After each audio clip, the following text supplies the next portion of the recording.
We want to focus a little bit more on Division 2 and maybe some of the other trends that are coming out from the league so far. And I'm delighted to say Conleith Gilligan is with us this morning. Conleith, good morning to you. How are you?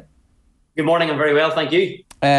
One of the things, Cian Johnson, when we were chatting about this in advance, he pointed out that one of the criticisms that Derry get is that they're ultimately very reliant on a single individual in Shane McGuigan to get the scores. And he's making the point that while that may be true, what difference does it make if you have a high scorer? If you look at Galway, nobody's saying they're too reliant on Shane Walsh. If you look at Kerry, nobody's going, Jesus, take Clifford out of that team and you're in a bit of trouble. So are we maybe misrepresenting the Derry scenario here by focusing on Shane McGuigan's incredible propensity to deliver high scores?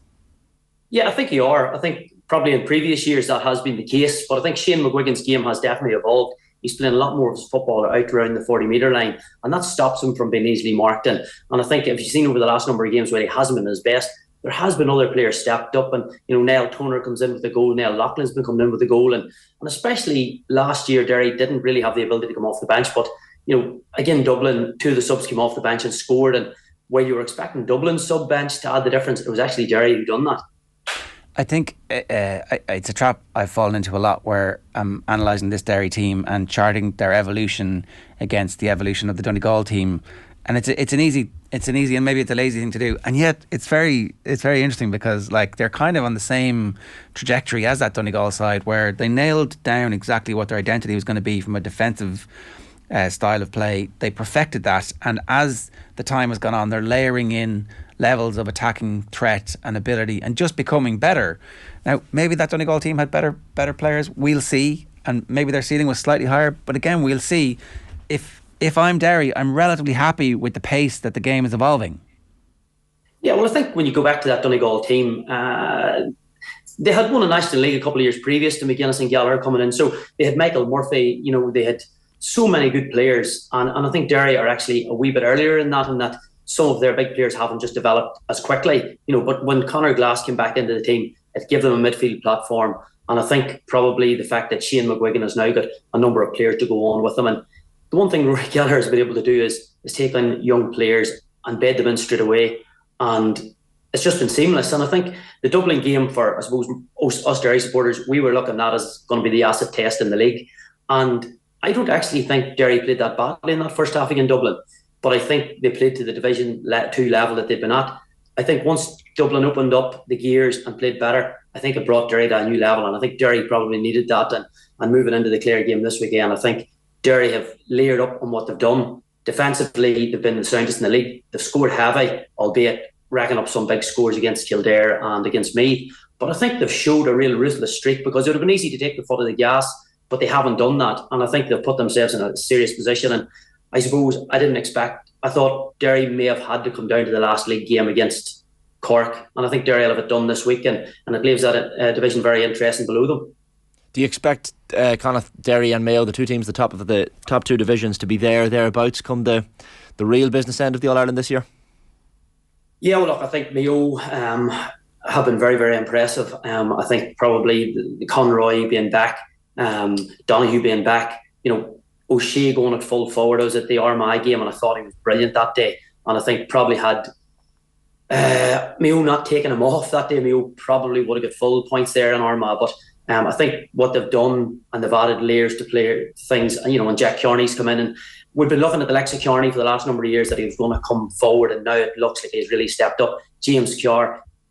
There's been so many options now for Mayo that I think that while they haven't really been tested to the nth degree, I think they've showed enough that they're probably going to a league final. And I know in some of the podcasts and some of the media they've talked about teams not wanting to win the league. I'm not just so convinced about that, because if you look at Kerry last year, they carried on their league form into the championship, and because I think it's Easter Sunday, the first round of the Connacht Championship, it comes very, very quick. So I think teams can't buy form now. If you're not winning these games in the next week or two, you're going to be in really trouble come the provincial championships. And whether that matters or not, that's another question for the management. Yeah, I think it's a different scenario if Mayo are playing somebody who isn't Roscommon than if they're playing Roscommon twice in a week, essentially. You would definitely want to win that game, because they found it difficult to recover from not putting their full effort in last year, to your point.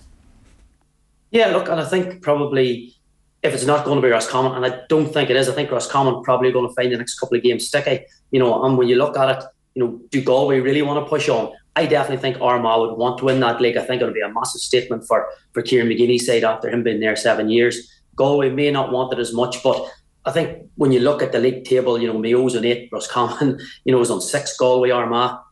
A lot of teams now in the middle of that have still a lot to play for, because should Armagh happen to lose, they're then pulled into the relegation dogfight, because Tyrone or Monaghan's going to be on 6 points, and then you're looking at head-to-heads, and I think probably Division 1 at the bottom is going to be the tight it has been for some time, and I do expect a team on 6 points probably this season to be relegated.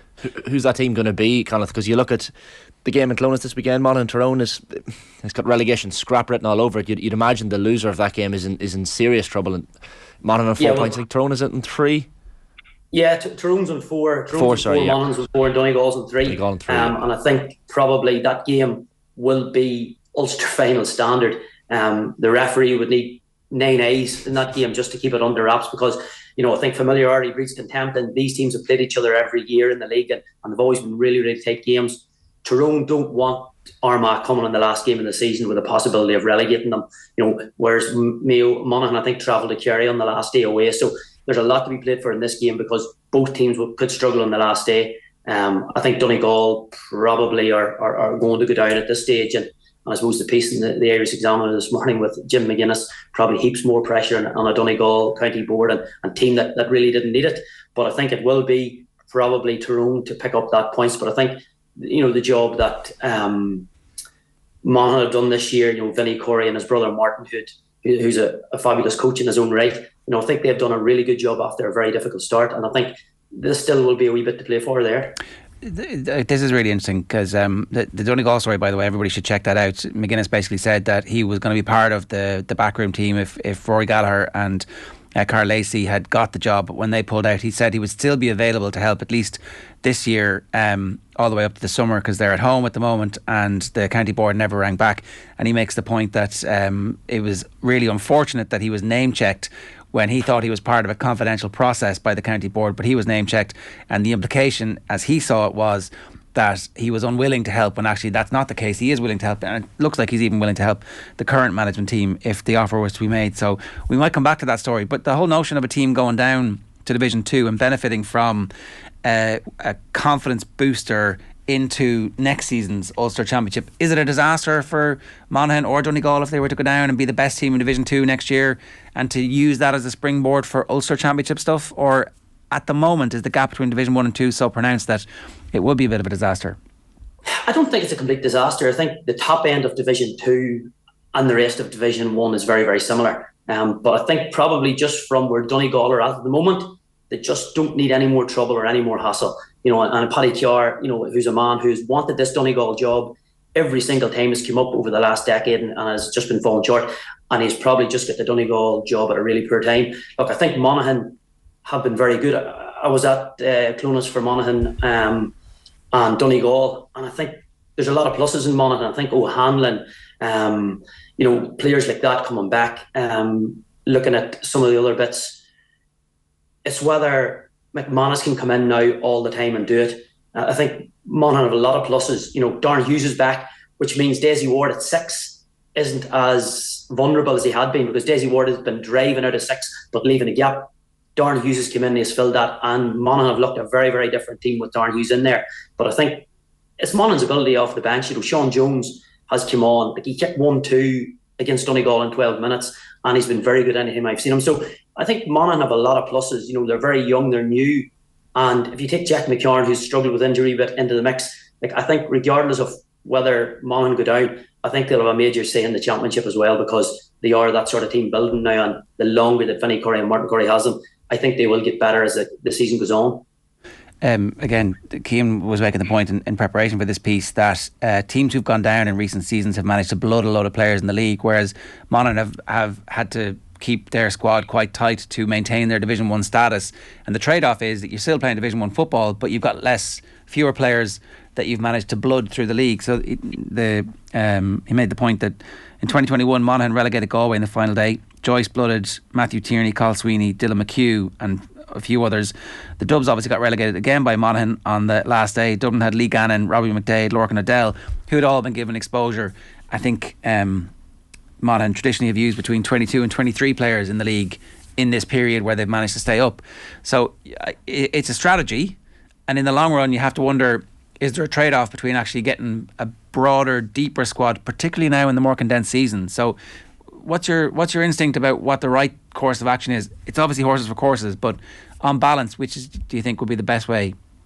Yeah, well, I think it depends on where the manager's at. If it's a manager's first year, it's very hard to blood players because he needs to hit the ground running, because if he loses the confidence of the people around him, it's very hard to get that back. But if you look at Dublin this year, they've had David O'Hanlon, Dara Newcombe. If they'd have been in Division 1, would those players have got as much time, and would they have looked better last year? Lee Gallen has come through and Dublin have created sort of a gap there. Derry this year have done similar. They've brought in sort of some young players off the bench, like Neil O'Donnell, who's just out of minors, who had played in the McKenna Cup and from Ballinair, my own club. So in Division 1, they wouldn't get those chances, and I think it's probably depends on where the trajectory of the management is. If they, like Porrick Joyce has a wee bit of credit in the bank, they can do that. If it's a new manager like Vinnie Curry, it's probably harder to bring new players in, and Division 2 probably is a better place for that. But for teams to win the big competitions, really you need to be in Division 1 playing the better teams week in and week out, just so you know what your strength and depth is like. And I think it's very difficult to come in Division 2 and probably just push on into that top. Derry done it last year and come very close, ultimately fell a bit short. But I think if you're in Division 1, you have a much better chance because you're playing the better opposition week in and week out. Just over 11,000 sellout at Port Talton in Navan this weekend, Conleith, for that Dublin Meath game. The first time they've met in the league in Navan, I think, in 35 years. It's going to be some occasion, and Dublin can secure promotion back to Division 1 with a win. From watching the Dubs against Derry, are there areas in which they are, I don't want to use the word weaker, but certainly more fallible, I guess, than they have been in recent years? Yeah, look, and I think they have been vulnerable at the start of the league from their kickouts as well. It's something you didn't expect from Dublin. I think against Derry, it was probably the best Dublin have been all through the league in that first half. I thought they got their kickouts away under heavy presses at time from Derry. The second half, it malfunctioned a small piece. But look, I think it's going to be a great occasion. Meath have to show something. They started off the league under Colm O'Rourke. He mapped out what he wanted to do. He wanted to kick ball. He wanted to play long, better flowing football. But I think that has sort of fallen flat as teams have got a wee bit better. Like only Limerick have leaked more scores. So like they have a problem at the back, and only Kildare have scored less in them divisions. So I think it's not all rosy. Dublin will ask different questions. Dublin would need to tighten up defensively a wee bit, but I think the likes of McCarthy coming back, Merchant, the introduction of Jack McCaffrey has just left Dublin just on a different level to where Meath are at. And I think if they were to get anything out of this game, I think they would have to play to their very, very maximum. But look, Park Talton, it's a brilliant venue, and I think it's probably going to be a massive occasion, but I just don't see where Meath are going to get enough scores at and how they're going to stop Dublin, because promotion is still where Desi Farr wants to get to, and I think he'll probably start looking a lot closer to this championship team this week against Meath. Can we just go back to Derry for the last couple of minutes here, Conleith? The quality of Derry's defence is the best in the league at the moment, just in terms of the output. And obviously everybody's going to point to the fact, they're just defending in numbers, but that's not the case. It's not just defending in numbers. There's a strategy behind it. It's obviously brilliantly well coached. Everybody understands their role. Why are they better at it at the moment than everybody else? Yeah, I think they're brilliantly coached at it. And if you look at the Dublin game, Derry had played a very similar style right the way through, but when you had players that can kick points from range, it's a wee bit harder. I think Derry's willingness to work off the ball has probably set them aside from the McKenna Cup when they played Tyrone. They run them off the park with willingness to work. And Brenton Rodgers now, who's released into the middle, when he charges forward, he knows he can do that with a certain amount of confidence because Paul Cassidy is working back for him. Lachlan Murray came off the bench the last day and he kicked a great point. And if you look at his point again and you follow it back, he put in a tackle right from the kick out on his own 20-metre line. And that's stuff that, yes, it's coachable, but the desire for players to do that because they know this is what Rory Gallagher values. And kicking the point won't get you on that Derry team, but the work rate off the ball will. And if you can add the value at the other end, it'll be massive. And I think Derry have probably just got it right. they've also played a very consistent team. The Derry team that's playing in the league now is not dissimilar to they played in the first round of the McKenna Cup. And because of this shortened season, I don't think you need to sort of mix and match. So Derry's playing the same 17, 18 players all the way through the league. And while other teams are experimenting, Derry's not. Derry have been very, very consistent in terms of what they want to do. And Chrissy McCaig and, once Conor Glass come back and Ethan Doherty, it just added serious value to what they were trying to do. And the pace and power, which is just what their game's built on. When those players come back, I think it just gives Derry a massive, massive boost. Because I've definitely heard the argument on the football pod and elsewhere that they're just a little bit short of the scoring power that they're going to need to be able to win All Ireland.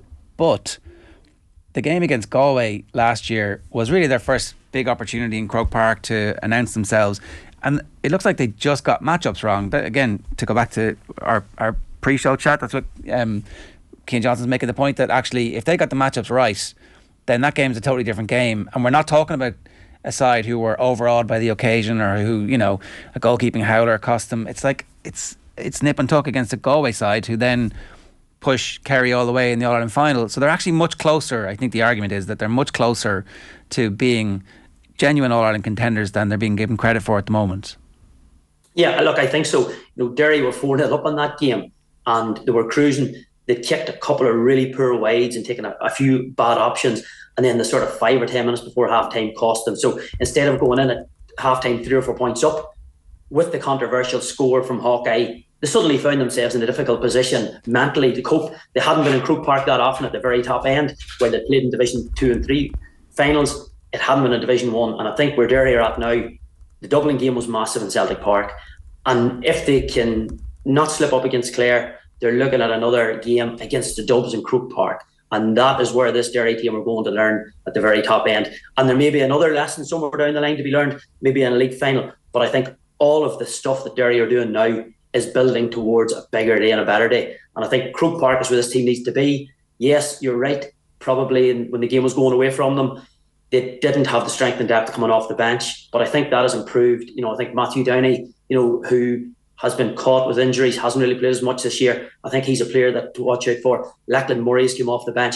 Ushie McWilliams came off the bench and kicks the last day. So I think the belief that those players have now with another season, and especially beating Dublin, because it was the real statement when I know winning Ulster was massive, but going on a Dublin team that needed to win that game as well and beating them in a game they both wanted to win, I think that'll do Derry the world of good. And probably going into the break week with that win was massive as well, because Derry were able to maybe take their foot off the gas a wee bit, relax, whereas Dublin have had to sort of go hell for leather because they can't really afford to slip up against me, or else, because Cork's coming strong behind them. Yeah. And, if Derry happened to win on Sunday, they probably travel to Cork with a weakened team. So Dublin want to get it done this week, and I think probably the break week is something they've probably had to work a wee bit harder than some of the teams like Mayo and Derry and maybe Laois and Cavan and the other divisions that top the group.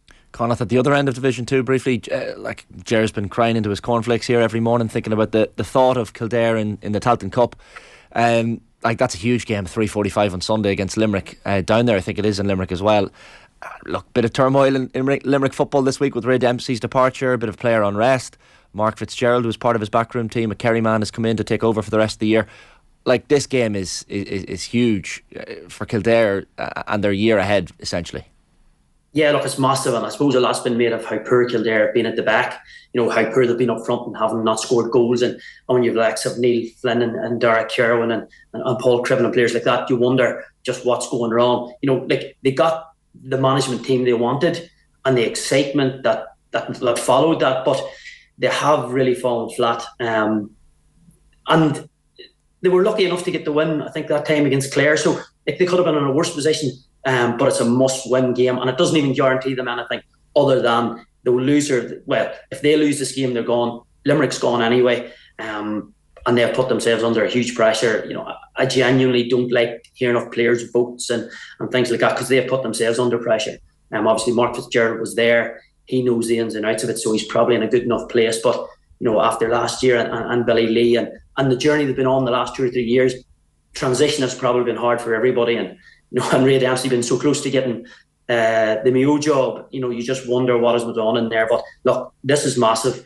Kildare probably do need to get their house in order. defensively straight away, because they have forwards, and you think those forwards are eventually going to click and they're going to score, because good players, the class will always rise to the top, but form is something they're really stuck for. And the fact that the Championship is leading so quickly out of this, if you go into that in bad form, I just don't see how you get out of it, because you don't have 3 or 4 weeks like you would have had previously to play a challenge match or two and get yourself up and running. So the end of league form will be where a team's at for Championship, and it's just hard to see Kildare getting themselves out of this trouble at this stage. But the one thing you have, when you're scoring forward, you always have a chance, and Flynn has been injured a wee bit, and Woodgate has been missing. So if they could get those players back, I think they stand a very good chance. But they're in a very difficult position, and Limerick are coming.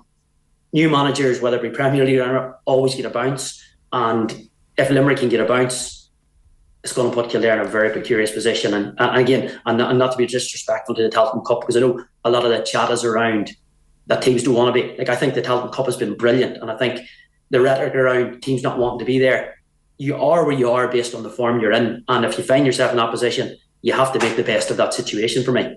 Did you have any views, Conleith, on the diving scourge that seems to have reared its ugly head in Gaelic games of late? Like we saw incidents with Conor Cox of Roscommon and Galway's Sean Kelly the last day out, I think, where players are going down very easily. I know Eamon Fitzmaurice was making the point that maybe referees need to start dishing out cards for players that are diving. Like, you're involved at club level, I don't know if it's a massive issue there as well, but how do you see this being fixed? Look, I think it's a massive level at every bit of football, and probably when you look at things that happened at senior inter-county level, it's followed by younger players and it's taken into the club game. I think there's always been people living on the edge. Players lived on the edge. You know, I've done it myself. You get a bit of contact from behind, you go down because you want the free. But I think that's slightly different from being pushed in the chest and holding your face, or being hit on the shoulder and go down holding your head. I think that has to be stamped out, because the stakes are too high now for teams, and referees need help, because in normal time a lot of these incidents do look like genuine hits or assaults, or call them what you want, but when you slow them down, there's nothing in them. So it's very, very hard for referees, linesmen and umpires at the pace the game's played in now to probably get it right all the time. But I think it has to be stamped out. And the thing is, what you're probably going to see this weekend with the talk about it is 1 or 2 players are going to get cards for simulation or diving, and that may go a wee bit towards stemming that. But look, I think it's a problem that's been in the game forever. You know, there's always been a player getting a heavy hit, and if he thinks that that's advantageous to his team, he's going to lay down that wee bit extra. And in many cases, if he didn't do it, he would probably be castigated because the opposition have been down to 14 men. So look, I think this weekend it'll probably stamp out a wee bit. I think it's a problem, but I don't think it's a massive issue in the way it's been portrayed. I think players have always played to the edge, and where there's a wee advantage to be had, players will take it. Conleith, great stuff. Enjoy the games this weekend. Thanks a million, man. All right, thanks, Ian. See you, Ger.